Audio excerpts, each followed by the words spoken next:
Bonjour à tous, aujourd'hui vous allez découvrir comment réaliser une glace gourmande au spéculoos. Si c'est la première fois que vous réalisez une glace en sorbetière, je vous invite à découvrir en vidéo les conseils pour bien réussir sa préparation en cliquant sur le lien qui s'affiche. Passons tout de suite aux ingrédients. Il vous faudra 2 jaunes d'œufs, 50 g de sucre, 15 centilitres de crème liquide, un sachet de sucre vanillé, une pincée de sel, une demi-cuillère à café de cannelle et 80 g de spéculoos. Vous allez commencer par casser vos 2 jaunes d'œufs dans le saladier, vous ajoutez le sucre, la pincée de sel et vous fouettez le tout jusqu'à blanchir les œufs, c'est-à-dire qu'ils deviennent d'une couleur plus claire et un peu plus épais. Vous ajoutez ensuite le sucre vanillé, le lait et la demi-cuillère à café de cannelle.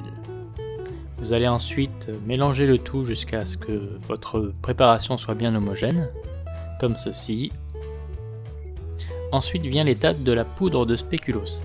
Alors vous pouvez utiliser comme moi un robot, c'est vrai que c'est plus rapide. Sinon vous pouvez aussi le faire à la main, ça marche tout aussi bien. Ça prend juste un petit peu plus de temps. Et voilà la poudre de spéculoos. Maintenant vous allez prendre une casserole et la mettre sur un feu relativement doux en y ajoutant votre préparation.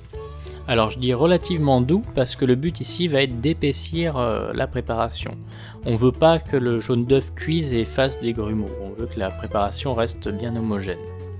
Pour cela, on va remuer régulièrement jusqu'à obtenir la consistance voulue. Voilà, une fois qu'on a obtenu cette consistance, on peut arrêter le feu et on va réserver notre casserole pour laisser refroidir la préparation. Vous allez ensuite pouvoir ajouter les 15 centilitres de crème liquide et la poudre de spéculoos. Alors là, on va continuer à bien mélanger afin que le mélange soit homogène et on va le verser dans un récipient que l'on va réserver au frais. Alors il faut bien le mettre au frais avant de le mettre dans la sorbetière. Moi je conseille, si vous êtes pressé, de le mettre au congélateur quelques minutes avant ou bien de le laisser plusieurs heures au réfrigérateur.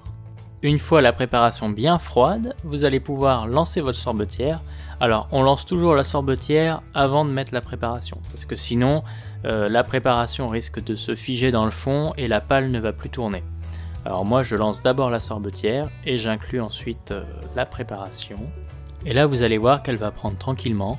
Alors en fonction du temps que votre sorbetière est restée au congélateur, elle va prendre plus ou moins vite. Généralement ça prend entre 10 minutes et une demi-heure. Voilà, maintenant la sorbetière vient de s'arrêter. On va regarder la consistance, donc on voit qu'elle est bien figée, elle ressemble à une belle glace. Moi ce que je conseille de faire, c'est de l'enlever tout de suite et de la mettre dans un tupperware pour la réserver au congélateur ou la manger directement. Mais ça vous permet d'une part de pouvoir nettoyer votre sorbetière et pouvoir la remettre au congélateur pour refaire des préparations rapidement, mais aussi de ne pas galérer à la nettoyer et à gratter le fond puisque ça va être plus dur à décoller si vous la remettez au congélateur. Donc voilà, on a une belle consistance et on va pouvoir déguster tout ça. Je vous souhaite un bon appétit!